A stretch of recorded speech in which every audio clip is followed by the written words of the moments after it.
Hello, I'm Nima Rajan.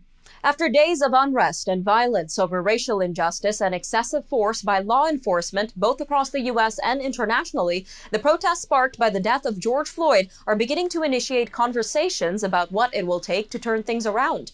Many of the protests were more subdued for a second night as marches yesterday turned into memorials for Mr. Floyd. He was the focus of a heartfelt tribute in Minneapolis that drew family members, celebrities, politicians, and civil rights advocates. The memorial was the first service to be held in the next 6 days across 3 communities.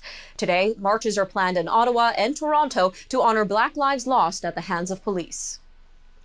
Prime Minister Justin Trudeau says the federal government is offering $14 billion to the provincial and territorial governments for measures to keep COVID-19 at bay. He says it's part of the federal government's support for restoring economic activity across the country amid the pandemic. How the money is distributed will depend on reaching what the PM calls a safe restart agreement between the federal government and each province or territory. The money would help cover protective equipment for health workers, support for strapped municipalities, paid sick leave, and other help for schools and seniors.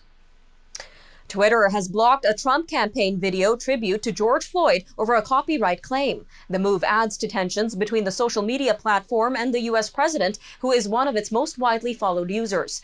The company put a label on a video posted by the Team Trump account that said the media has been disabled in response to a claim by the copyright owner. It's the latest action that Twitter has taken against President Trump, who has threatened to retaliate.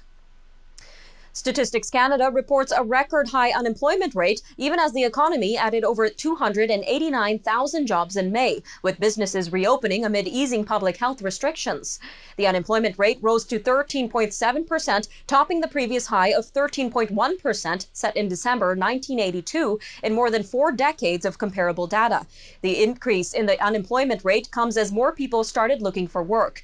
The increase in the number of jobs comes after 3 million jobs were lost over March and April, and about 2.5 million more had their hours slashed. Quebec and Ontario remain the epicenters of the COVID-19 outbreak in this country. Together, they account for the majority of 93,726 confirmed and presumptive cases of the virus. Quebec and Ontario have also suffered the majority of the 7,637 deaths. The positive news for Ontario is that the number of resolved COVID-19 cases is roughly 80% of the total caseload. Saskatchewan's chief medical health officer says COVID-19 restrictions on large gatherings in the province are not likely to be lifted before next year.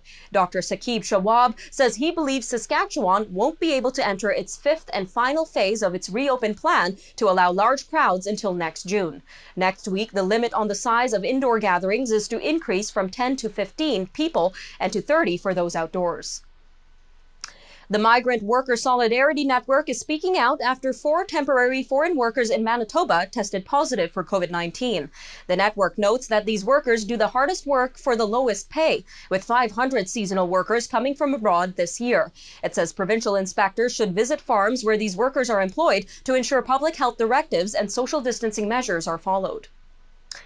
Bombardier says it will lay off 2,500 workers from the aviation side of the company because of COVID-19's impact on markets. The company says the majority of the reductions will impact manufacturing operations in Canada and will take place progressively throughout the year. Bombardier says it has to adjust its operations to ensure it emerges from the COVID-19 crisis in a strong position. It says industry-wide business jet deliveries are forecast to be down by 30% year over year due to the pandemic. Opposition politicians in Newfoundland and Labrador say they are disappointed in a federal regulation meant to speed up approvals of offshore oil and gas exploration. The Newfoundland and Labrador government says the new assessment process will shorten assessment timelines, which it says can take up to 900 days with the existing process. Progressive Conservative leader Ches Crosby says the regulation is meaningless without financial incentives for a struggling industry. Workers in the U.S. likely suffered another devastating blow in May, with millions more jobs lost due to the COVID-19 pandemic. It's expected there will be an unemployment rate near or even above 20% for the first time since the Great Depression. Economists have forecast that the U.S. government will report that employers shed 8.5 million more jobs last month. That's on top of the 21.4 million lost in April. Chinese dissident artist IYY is speaking out against a new law in Hong Kong that makes it illegal to disrespect China's national anthem. He is describing the law as almost medieval. The outspoken artist is joining other critics around the world who are concerned about Beijing's tightening grip on Hong Kong.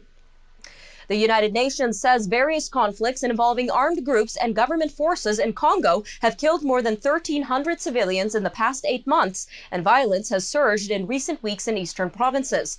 The High Commissioner for Human Rights says some incidents may amount to crimes against humanity or war crimes, with armed groups committing massacres and security forces also responsible for grave human rights violations.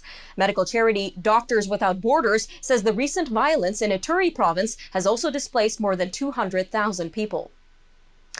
Authorities in Bangladesh are releasing hundreds of child suspects facing mostly charges of petty crimes to avoid spreading the coronavirus in overcrowded detention centers.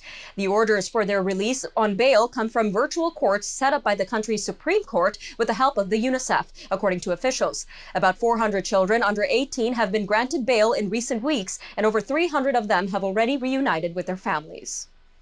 Well, that'll do it for today's news update. I'm Nima Rajan. Thank you for joining us today, and I'll see you next time.